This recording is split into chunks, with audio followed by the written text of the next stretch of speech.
Sir मेरा नाम जगदीश कुमार है और मैं छतरपुर आउटलेट में काम करता हूँ। सर मेरा एम्प्लॉय आई डी है 90,863। सर जैसे कि हमारे यहाँ पिज़्ज़ा का जो ऑर्डर आता है तो पिज़्ज़ा कटिंग से लेके डिलीवरी तक में जो हम लोग मिस्टेक करते हैं उन मिस्टेक की बात करने जा रहे हैं। सर सैफ भाई जैसे हम लोग क्या है वो तो बना के देते हैं सर, बट हम लोग जो कटिंग से लेके पैकिंग तक और फिर जो डिलीवरी बॉय हमारे लेके जाते हैं तो उनमें जो मेन पॉइंट हमारा मिस्टेक होता है उन मिस्टेक पर हम लोग बात करना चाहते हैं। तो सबसे पहले सर हमारा मेन पॉइंट है कि हम लोग जो राइडर भाई सबसे पिज़्ज़ा का बॉक्स बनवाते हैं तो उसमें राइडर भाई सब आके पिज़्ज़ा का बॉक्स बना के अच्छा रख देते हैं। और जो राइडर होता है तो हमें याद आता है कि हमारा लाइनर नहीं है, कभी नहीं रहता है, कभी चीनी का लेवल नहीं रहता है, बना के रखा हुआ। सबसे हम लोग को जो बॉक्स बनवाना तो बॉक्स बनने वाला बॉक्स हो गया लाइनर लगवा के राइडर भाई साहब से बनवा के लगवा के और उसको जो है फिर हमें अपने रैक पे रखना है। उसके बाद जो हमारा स्मॉल बॉक्स हो गया, स्मॉल बॉक्स में हमेशा हमें एक लाइनर लगा के रखना है, ठीक है। इसके बाद सर हमारा दूसरा आता है कि पिज़्ज़ा सेवर। बहुत बार ऐसा होता है कि हम लोग पिज़्ज़ा कटिंग कर देते हैं और पिज़्ज़ा कटिंग करने के बाद जो है कि पिज़्ज़ा को टेबल पे छोड़ के फिर भागते हैं पिज़्ज़ा सेवर लाने के लिए। तो उसमें हमारा क्या सब 30 से 40 सेकंड ऐसे ही बर्बाद हो जाता है। तो उसमें है कि हमारा राइडर भाई लोग का भी टाइम वेस्टेज होता है, कस्टमर का एक्सपीरियंस भी ख़राब होता है। अगर कस्टमर को गर्म कोई भी खाना हो, गर्म खाना नहीं जाएगा तो कस्टमर और इसलिए हमें फीडबैक देगा नहीं।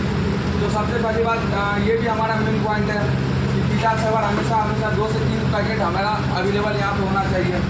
इसके बाद आता है सर हमारा सीजनिंग। बहुत बार होता है कि हम लोग पिज़्ज़ा कटिंग करके राइडर भाई लोग को दे दिए, उसके बाद जो है कि पता चलता है सीजनिंग भरा हुआ नहीं है। फिर वो लोग सीजनिंग भरने के लिए केचप लेंगे और ये सब सारा चीज़ एक जगह पर लाते हैं, फिर उसको एनवलप में भरते हैं, उसमें भी 30-40 सेकंड हमारा जो है कि बर्बाद होता है। तो कम से कम नहीं भी तो 150-200 पैकेट हमेशा सीजनिंग कट टेबल के ऊपर में ब्लू प्लास्टिक कैरेट में हमेशा जो है डाल के रखना है। ये हो गया सर हमारा मिनिमम पॉइंट। अब सर हम लोग जो है ना लाइनर बता दिया, अब जो है कि पिज़्ज़ा कटिंग करके हम दिखा सकते हैं।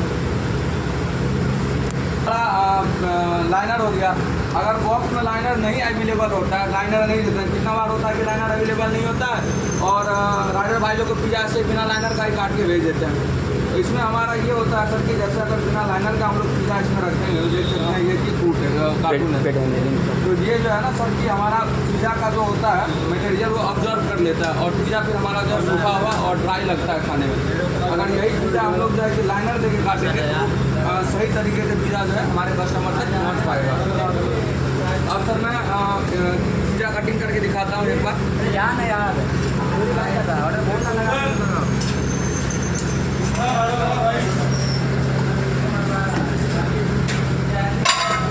तो पिज़्ज़ा का कटिंग करेंगे सर तो बिल्कुल हल्के हाथों से जो एक बार इसको फिर वापस खींच देंगे।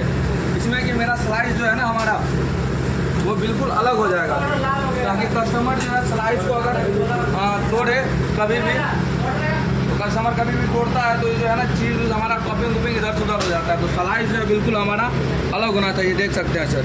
अब जो है ना इस पर हम लोग सेवर लगाते हैं तो इसका मैं फ़ायदे भी बताता हूँ।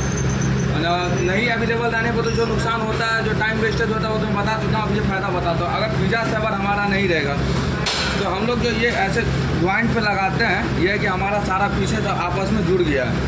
और यही अगर हमारा नहीं रहेगा इसमें अवेलेबल तो ये है कि पीसेज अलग हो सकते हैं, आपस में टकरा सकते हैं। इससे जो हमारा बैड हैंडलिंग का कंप्लेन भी आ सकता है। बहुत बार है जो राइडर भाई लोग आते हैं और फास्ट में पिज़्ज़ा उठाते हैं, बैग में ऐसे रखते हैं। ऐसे मतलब पिज़्ज़ा सेवर नहीं रहेगा, इसका सपोर्टिंग होता है ये। अगर ये सपोर्टिंग भी नहीं रहेगा इसमें तो उसलिए कि हमारा कि बैड हैंडलिंग का कंप्लेन आएगा। अब जो है सर इस पर हम लोग जैसे हमारा ये नॉर्मल पिज़्ज़ा था इस पर लाल वाला स्टिकर लगा के और हमेशा एक बैग तो हमेशा कम से कम कट टेबल के नीचे में रहना चाहिए। बिना बैग का पिज़्ज़ा नहीं रखना है, क्योंकि हमारे इस बैग में पिज़्ज़ा गर्म रहता है। जब तक राइडर भाई पे नहीं पड़ेगा तब तक हमेशा पिज़्ज़ा हमारा गर्म रहता है।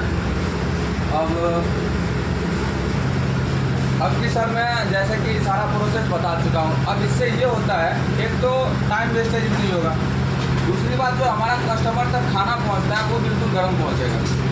उससे है कि हमारा फीडबैक भी मिलेगा रहेगा, एक्सपीरियंस भी बढ़िया रहेगा। अरे ऑर्डर लगा सेल जो है हमारा आउटलेट का हमेशा बढ़ते रहेगा, कभी भी लॉस नहीं होगा। अगर कोई भी आदमी अपना पैसा लगा के ऑर्डर करता है और इसलिए उससे है कि हम लोग अच्छे से अच्छे खाना देने की हमेशा कोशिश करेंगे। गर्म खाना पहुंचना सबसे मेन जरूरी है। अगर खाना ही ठंडा पहुंचेगा तो फिर हम लोग अपने घर में भी खाना खाते हैं, अगर ठंडा खाना रहता है तो फिर वो खाने में उतना मज़ा नहीं आता है। वही अगर गर्म खाना रहता है तो गर्म खाने में एक अलग ही मज़ा आता है। तो यही सब सर हमारे मेन पॉइंट है जो हमें ही नहीं, हमारे जितने भी शेफ भाई लोग हैं सबको ध्यान रखना है। सीईओ से लेकर कैप्टन तक हर एक शेफ भाई लोग सबको इतना नॉलेज रहना चाहिए कि ये सब जो है छोटे मोटे मिस्टेक हमेशा हमको बिल्कुल नहीं होने देना है आउटलेट में, जिनकी वजह से बहुत सारे प्रॉब्लम निकल के आते हैं। बैड हैंडलिंग में कंप्लेन आते हैं, कोल्ड पिज़्ज़ा का तो बहुत कंप्लेन आते हैं, बहुत कंप्लेन आते हैं, और वो सब इन्हीं रीज़न की वजह से ही कोल्ड पिज़्ज़ा का हमेशा कंप्लेन आता है।